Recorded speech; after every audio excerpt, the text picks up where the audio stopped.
Welcome to the Spirit-Inspired Life. This is Yoshie Miakoda. Hi there, this is Yoshie, and today we're going to be chatting about the theory of reincarnation. You know, over the years, so many people ask me the same question. The question is, why do we have to come back here, this earth, over and over again? Now, I'm very happy to share my view on the theory of reincarnation and rebirth, and hopefully answer your question as well. And there are many different schools of thought on the theory of reincarnation, and the word reincarnation derives from Latin, and which means entering the flesh again, and it's also called rebirth or transmigration. And Kabbalistic reincarnation says that humans reincarnate only to humans and to the same sex only, man to man and woman to woman. And other doctrine of the reincarnation says that as soon as we die, we come right back into another human body and live on earth, and we continue to repeat that cycle over and over. But I have difficulty believing in the traditional sense of reincarnation that says that we come back to planet Earth over and over again until we are enlightened and completely released from our karmic debts.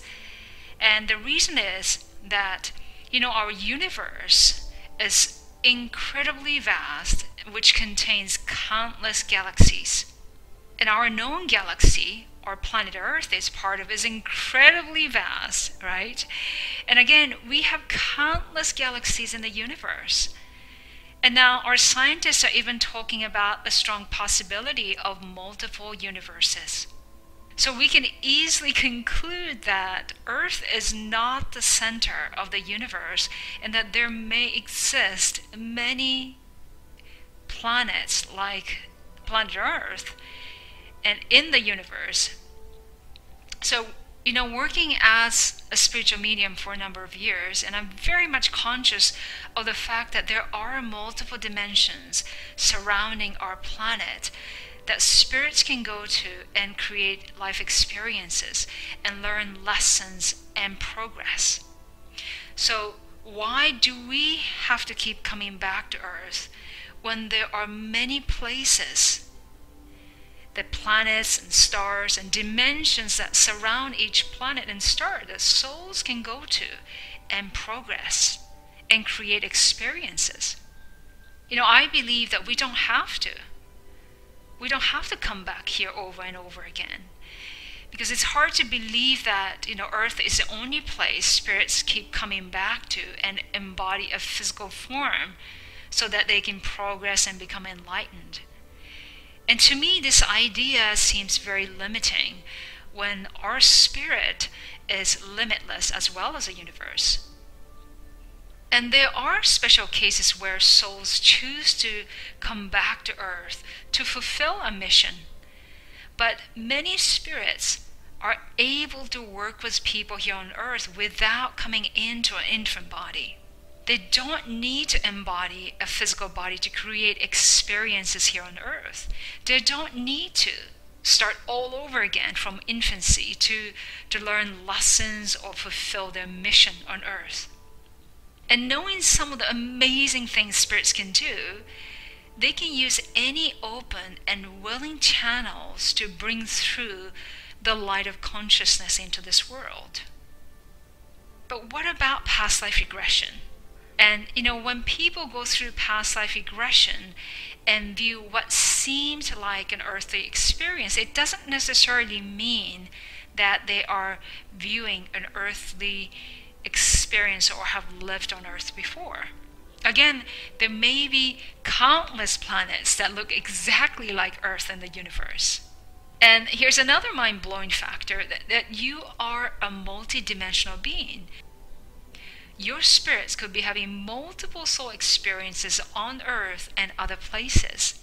And you, as a soul that you are conscious of, and it's only one aspect, fragmentation of your spirit. Your spirit, which is incredibly powerful. Some of its energy is focused in your physical body at this time. And other parts of you could be living on other planets or stars and dimensions. And each part is nicely connected and supported by your spirit. So when you go through a past life regression, you may be tapping into some of the experiences of other you, or the experiences from other dimensions you've lived that looks like Earth. Right?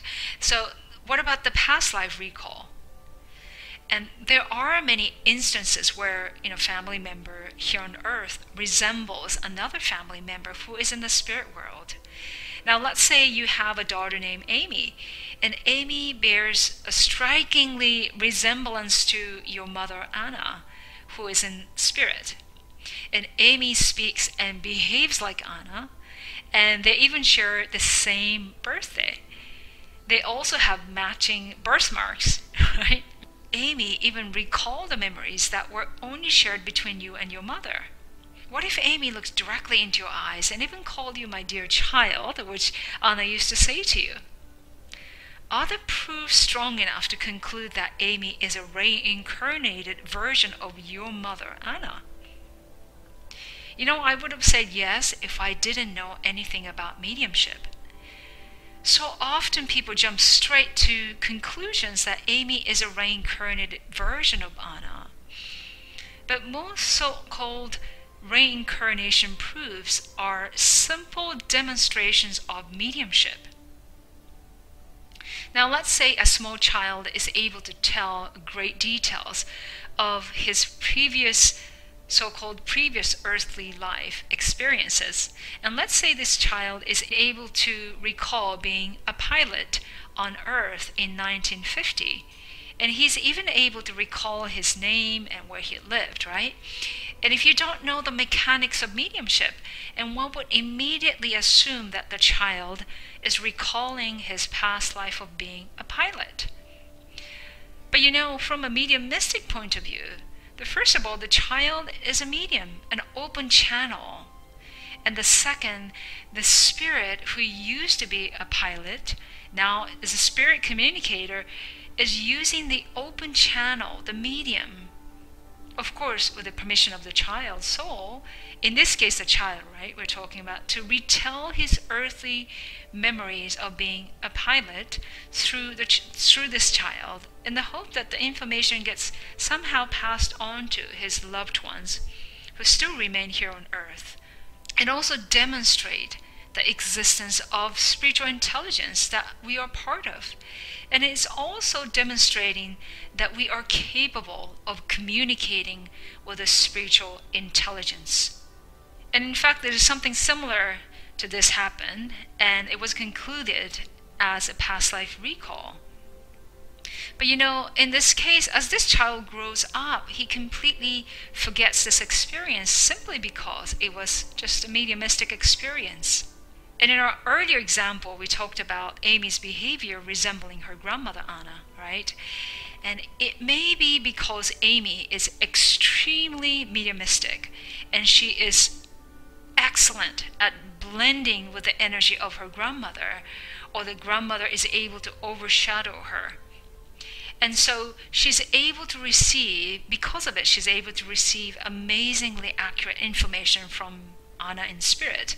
And again, there are countless places Anna, the grandmother in spirit, can go to and create life experiences and learn lessons and progress spiritually.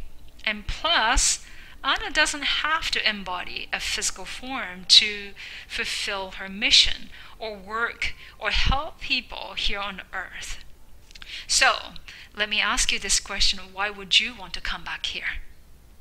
There's something to think about.